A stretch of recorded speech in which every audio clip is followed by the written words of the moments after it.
حضور صلی اللہ علیہ وسلم ایک رات حضرت عائشہ کے پاس تھے۔ جب آدھی رات کو آپ صلی اللہ علیہ وسلم کو معلوم ہوا کہ عائشہ سو گئی ہے تو آپ صلی اللہ علیہ وسلم آہستہ سے اٹھ کر باہر نکلے۔ حضرت عائشہ کی بھی اچانک آنکھ کھل گئی۔ حضرت عائشہ بھی اٹھ کر چپکے سے آپ کے پیچھے چلی کہ آپ کہاں جاتے ہیں۔ اسی وقت حضرت جبرائیل علیہ السلام نازل ہوئے اور حضرت عائشہ سے فرمانے لگے، بسم اللہ الرحمن الرحیم۔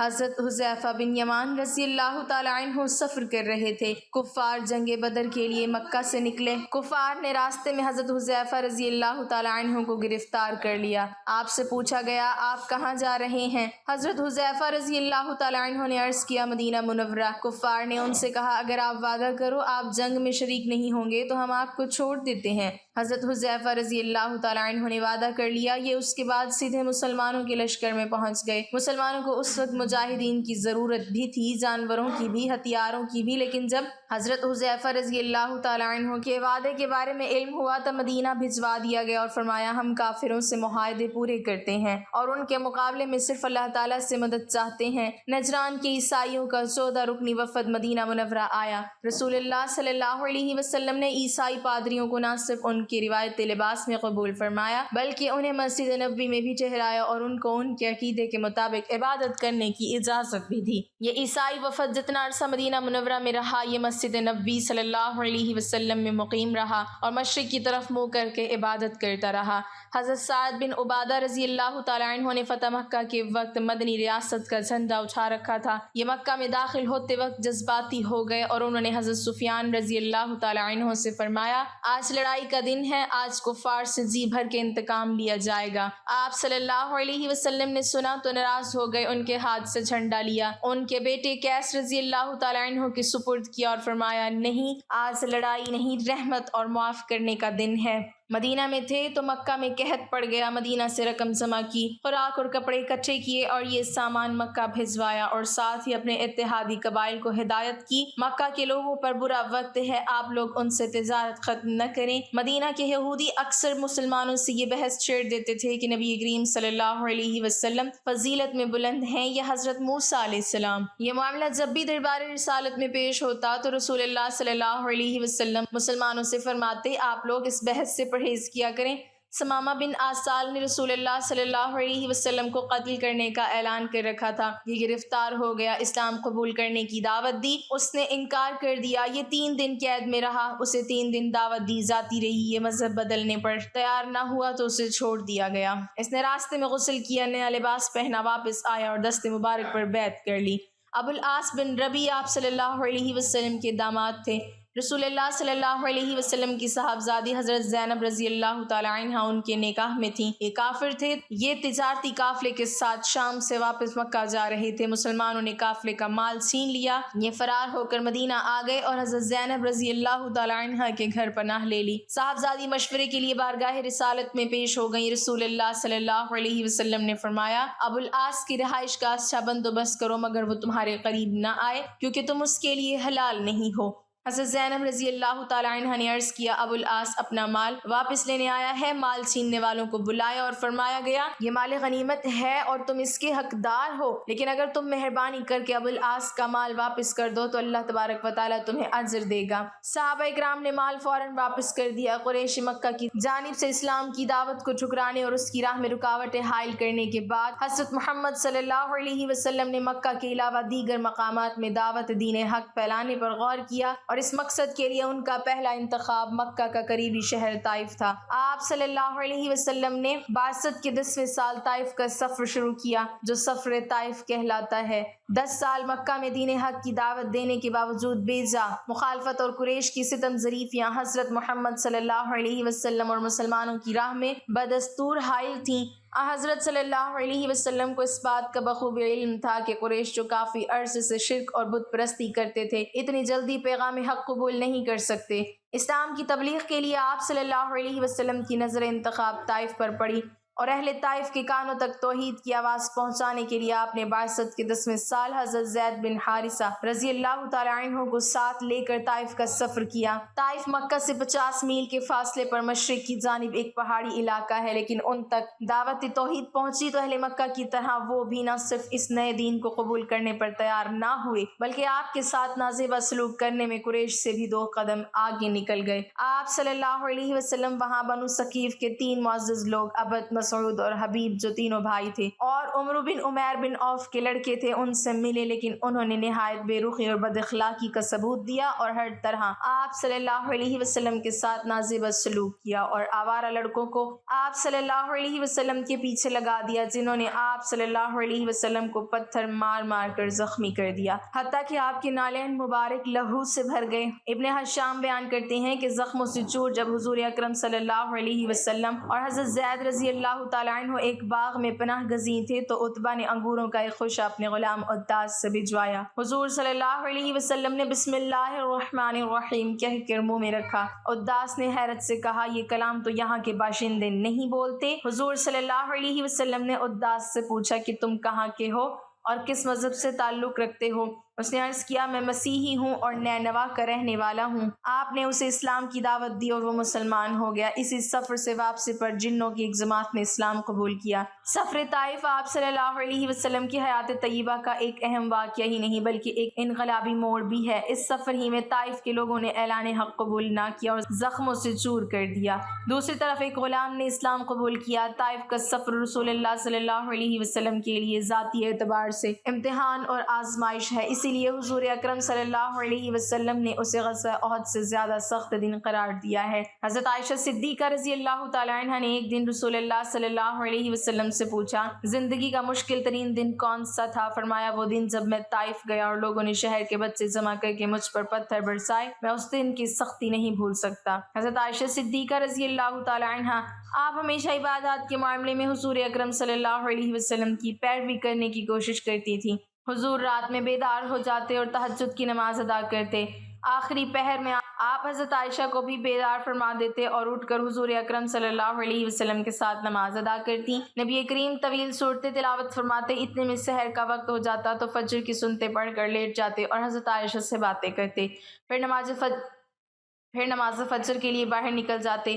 آپ اکثر حضور اکرم صلی اللہ علیہ وسلم کے ساتھ روزے رکھتی۔ رمضان المبارک میں جب اللہ کی نبی اعتکاف فرماتے تو حضرت عائشہ رضی اللہ تعالی عنہ اپنے حجرے میں اعتکاف کرتی۔ ام المؤمنین حضرت عائشہ رضی اللہ تعالی عنہ جب گھر میں ہوتی تو رسول اکرم صلی اللہ علیہ وسلم مسجد نبوی میں صحابہ اکرام کو تعلیم دے رہے ہوتے تو آپ کان لگا کر ان کی باتیں سنا کرتی۔ اگر کبھی کوئی بات سمجھ میں نہ آتی تو اسے بعد میں رسول اللہ صلی اللہ علیہ وسلم سے پوچھ لیتی۔ آپ حضرت صلی اللہ علیہ وسلم سے کوئی بات سنتی تھی تو جب تک اسے سمجھ نہ لیتی تھی کسی کو بھی آگے بیان نہ کرتی۔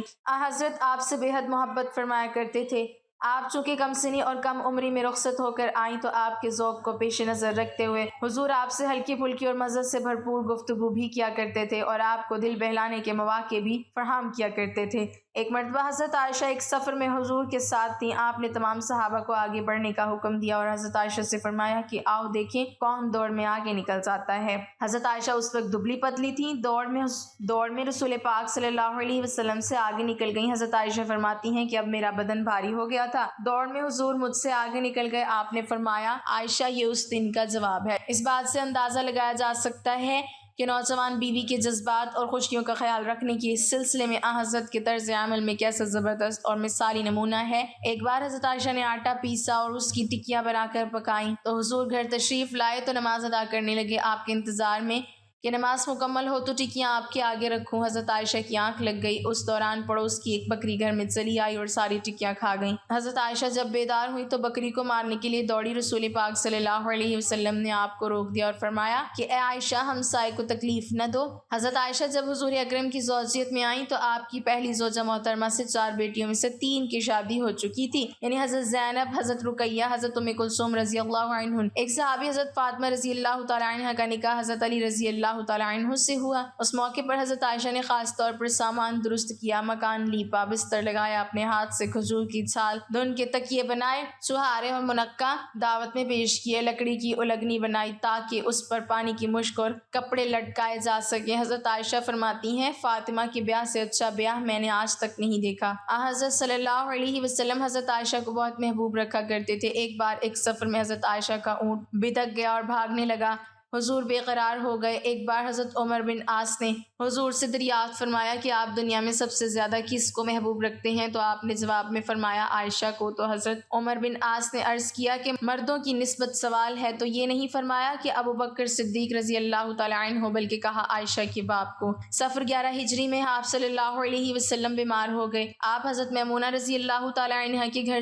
جا کر رہے، پھر ایک دن تمام ازواج مطہرات کے پاس قیام فرمایا۔ آپ ہر روز استفسار فرماتے کل میں کہاں رہوں گا؟ ازواج مطہرات نے سمجھ لیا کہ آپ حضرت عائشہ کے پاس رہنا چاہتے ہیں، چنانچہ آپ حضرت عائشہ کے ہاں چلے گئے۔ آپ اپنی زندگی کے آخری ایام میں 13 دن بیمار رہے اور ان 13 دنوں میں سے 8 دن آپ نے حضرت عائشہ کے ہاں قیام فرمایا۔ جب حضور اکرم کی علالت بہت شدید ہو گئی تو حضرت عائشہ آخر وقت تک دعائیں پڑھ کر آپ پر دم کرتی رہیں۔ آپ کے جانے کے بعد بھی حضرت عائشہ کو یہ فخر رہا کہ آخر دم تک حضرت کا سر مبارک آپ کے زانوں پر رہا اور آپ ہی کے حجرے میں رسول اکرم صلی اللہ علیہ وسلم سپرد خاک ہوئے۔ آپ کو یہ فخر بھی حاصل ہوا کہ حضرت جبرائیل نے آپ کو سلام کہا اور حضرت عائشہ نے حضرت جبرائیل کو اپنی آنکھوں سے دیکھا۔ حضرت عائشہ صدیقہ کو یہ فضیلت بھی حاصل ہوئی کہ آپ تمام امہات المومنین میں واحد کنواری خاتون ہیں جنہیں نبی کریم صلی اللہ علیہ وسلم کی زوجیت کا شرف حاصل ہوا۔ آپ بہت سنجیدہ، عبادت گزار اور رحم دل خاتون تھیں۔ اپنے ذات پر آپ بہت کم خرچ کرتی تھیں، پہننے کے لیے صرف ایک جوڑا پاس رکھتی تھی۔ کبھی کبھی زعفران میں رنگ کر کے کپڑے زیبتن فرما لیا کرتی تھی، سرخ کرتا اور سیاہ رنگ کی اوڑھنی بھی استعمال کرتی تھی، کبھی کبھی زیور پہنا کرتی تھی اور کبھی کبھار تو یمن کا بنا ہوا ہار بھی گلے کی زینت بنا۔ حضرت عائشہ رضی اللہ تعالیٰ عنہ فرماتی ہیں کہ ایک رات رسول اللہ صلی اللہ علیہ وسلم میرے پاس تھے۔ آپ نے چادر رکھی اور جوتے مبارک اتارے، پھر آپ صلی اللہ علیہ وسلم کروٹ کے بل لیٹ گئے۔ بس آپ اتنی ہی دیر لیٹے ہوں گے کہ جتنی دیر میں آپ صلی اللہ علیہ وسلم نے یہ گمان کیا ہوگا کہ میں سو گئی ہوں۔ جب آپ نے یہ خیال فرمایا کہ میں سو گئی ہوں، آپ نے نہایت آہستگی سے اپنی چادر اٹھائی اور نہایت آہستہ سے جوتا پہنے اور دروازے سے باہر نکلے اور نہایت نرمی اور آہستگی کے ساتھ دروازے کو بند کیا۔ تو میں نے بھی اپنے آپ کو ڈھانپا اور رسول اللہ صلی اللہ علیہ وسلم کے پیچھے چلنے لگی، یہاں تک کہ رسول اللہ صلی اللہ علیہ وسلم جنت البقیع میں پہنچ گئے۔ پھر آپ کافی دیر تک کھڑے رہے، پھر آپ صلی اللہ علیہ وسلم نے 3 مرتبہ اپنے ہاتھوں کو اٹھایا، پھر آپ تیزی سے لوٹے اور میں بھی تیزی سے گھر کی طرف پلٹی اور آپ سے پہلے گھر پہنچ گئی۔ میں لیٹی ہی تھی کہ رسول اکرم صلی اللہ علیہ وسلم گھر میں داخل ہو گئے اور مجھے پیار سے فرمایا، اے عائشہ تم گھبرائی ہوئی اور بے چین کیوں ہو؟ حضرت عائشہ رضی اللہ تعالیٰ عنہ فرماتی ہیں کہ میں نے عرض کیا کوئی بات نہیں ہے یا رسول اللہ صلی اللہ علیہ وسلم۔ آپ نے فرمایا کہ تم مجھے بتاتی ہو یا لطیف و خبیر ذات مجھے خبر دے؟ آپ نے عرض کیا یا رسول اللہ میرے ماں باپ آپ پر قربان ہوں، اور آپ نے سارا ماجرا حضور اکرم صلی اللہ علیہ وسلم کو سنا دیا۔ آپ صلی اللہ علیہ وسلم نے فرمایا کہ وہ سایہ تمہارا ہی تھا جو میں نے اپنے آگے دیکھا تھا؟ میں نے عرض کیا جی ہاں۔ تو آپ صلی اللہ علیہ وسلم نے فرمایا کہ کیا تم یہ گمان کرتی ہو کہ اللہ اور اس کا رسول تمہارے ساتھ کوئی ناانصافی کریں؟ حضرت عائشہ رضی اللہ تعالیٰ عنہ نے عرض کیا لوگ جتنا بھی کسی بات کو چھپا لیں لیکن اللہ تعالیٰ اس بات کو جانتا ہے۔ پھر آپ صلی اللہ علیہ وسلم نے فرمایا ہاں میرے پاس حضرت جبرائیل علیہ السلام اس وقت آئے تھے جب تم نے مجھے دیکھا تھا، بس انہوں نے مجھے پوشیدگی اور آہستہ سے آواز دی اور میں نے بھی انہیں آہستہ سے جواب دیا تاکہ تمہیں خبر نہ ہو۔ جب میں نے یہ سمجھا کہ تم سو چکی ہو تو میں نے تمہیں جگانا مناسب نہ سمجھا اور یہ کہ کہیں تمہیں جگانے سے تم خوف زدہ نہ ہو جاؤ۔ بس جبرائیل علیہ السلام نے آپ صلی اللہ علیہ وسلم سے عرض کیا کہ آپ کا رب آپ کو یہ حکم دیتا ہے کہ جنت البقیع میں دفن ہونے والوں کے پاس جائیں اور ان کے لیے دعائے مغفرت فرمائیں۔ حضرت عائشہ رضی اللہ تعالیٰ عنہ نے پوچھا یا رسول اللہ صلی اللہ علیہ وسلم ہم ان کے لیے کیسے دعا کریں؟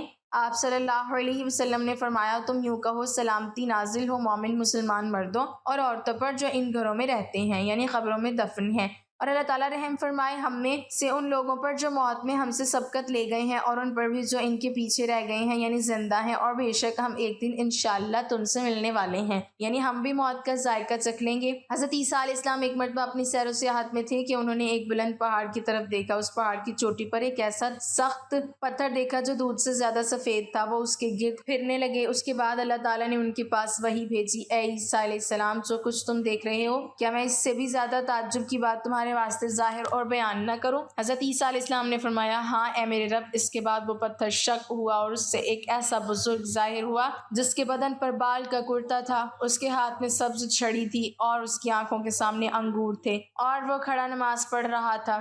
بس حضرت عیسیٰ علیہ السلام نے ان سے فرمایا اس پتھر میں کب سے اللہ تعالیٰ کی عبادت کرتے ہو؟ اس نے کہا 400 برس سے۔ حضرت عیسیٰ علیہ السلام نے عرض کیا اے میرے اللہ، کیا میں کہہ سکتا ہوں کہ تو نے کوئی مخلوق اس سے افضل پیدا کی ہے؟ بس اللہ تعالیٰ نے ان پر وحی نازل کی، بے شک محمد صلی اللہ علیہ وسلم کی امت میں اگر کسی نے شعبان کا مہینہ پایا اور اس نے 15ویں شعبان کی رات کو نماز پڑھی تو اس کی عبادت میرے نزدیک اس 400 برس کی عبادت سے افضل ہے۔ اس کے بعد حضرت عیسیٰ علیہ السلام نے کہا اے کاش میں محمد صلی اللہ علیہ وسلم کی امت میں ہوتا۔ حضرت علی رضی اللہ تعالیٰ عنہ فرماتے ہیں کہ رسول اللہ صلی اللہ علیہ وسلم نے ارشاد فرمایا جب شعبان کی 15ویں شب ہو تو رات کو قیام کرو اور دن کو روزہ رکھو، کیونکہ اللہ تعالیٰ اس رات غروب و آفتاب سے ہی آسمان دنیا کی طرف متوجہ ہوتا ہے اور فرماتا ہے کون مجھ سے مغفرت طلب کرتا ہے کہ میں اس کی مغفرت کروں، کون مجھ سے رزق طلب کرتا ہے کہ میں اس کو رزق دوں، کون مبتلا مصیبت ہے کہ میں اسے عافیت دوں۔ اسی طرح صبح تک ارشاد ہوتا رہتا ہے۔ حضرت ابو ہریرہ رضی اللہ تعالیٰ عنہ سے روایت ہے کہ رسول اللہ صلی اللہ علیہ وسلم نے فرمایا کہ شعبان کی 15ویں رات حضرت جبرائیل علیہ السلام میرے پاس آئے اور کہا اے اللہ کے رسول صلی اللہ علیہ وسلم اپنا سر مبارک اٹھا کر آسمان کی طرف دیکھیے۔ حضور صلی اللہ علیہ وسلم نے دیکھ کر فرمایا کہ یہ رات ہے، تو حضرت جبرائیل علیہ السلام نے کہا کہ یہ ایسی رات ہے کہ اس میں اللہ تعالیٰ رحمت کے 300 دروازے کھولتا ہے اور ایمان والوں کی بخشش فرما دیتا ہے، سوائے مشرک، کاہن، زانی اور جادوگر کے، کہ وہ جب تک اپنے گناہوں سے سچی توبہ نہ کر لیں۔ پھر حضور صلی اللہ علیہ وسلم نے بہشت کے دروازوں کو کھلا ہوا پایا اور یہ دیکھا کہ پہلے دروازے سے فرشتہ ندا کر رہا ہے کہ اس رات رجوع کرنے والے کے لیے خوشخبری ہے، دوسرے دروازے کا فرشتہ آواز دیتا ہے کہ اس رات سجدہ کرنے والوں کے لیے خوشخبری ہے، تیسرے دروازے والا پکارتا ہے کہ اس رات میں دعا کرنے والے کے لیے خوشخبری ہے، چوتھے دروازے کا فرشتہ اعلان کرتا ہے کہ آج اللہ کا ذکر کرنے والوں کے لیے خوشخبری ہے، پانچویں دروازے کا فرشتہ کہتا ہے اللہ کے خوف سے رونے والوں کے لیے خوشخبری ہے، چھٹے دروازے پر فرشتہ کہتا ہے کہ آج صاحب ایمان کے لیے خوشخبری ہے، ساتویں دروازے کا فرشتہ پکارتا ہے کہ ہے کوئی سوال کرنے والا کہ اس کا سوال پورا کیا جائے، آٹھویں دروازے والا فرشتہ پکارتا ہے کوئی بخشش طلب کرنے والا تاکہ اس کی بخشش کر دی جائے۔ نبی کریم صلی اللہ علیہ وسلم فرماتے ہیں کہ پھر میں نے حضرت جبرائیل علیہ السلام سے پوچھا کہ بہشت کے دروازے کب تک کھلے رہیں گے؟ تو حضرت جبرائیل علیہ السلام نے کہا کہ رات شروع ہونے سے صبح ہونے تک کھلے رہیں گے۔ پھر حضرت جبرائیل علیہ السلام نے کہا کہ اللہ تعالیٰ اس رات میں آپ کی امت سے بنو کلب کی بکریوں کے بالوں کے برابر گناہ گاروں کو دوزخ کے عذاب سے نجات دیتا ہے۔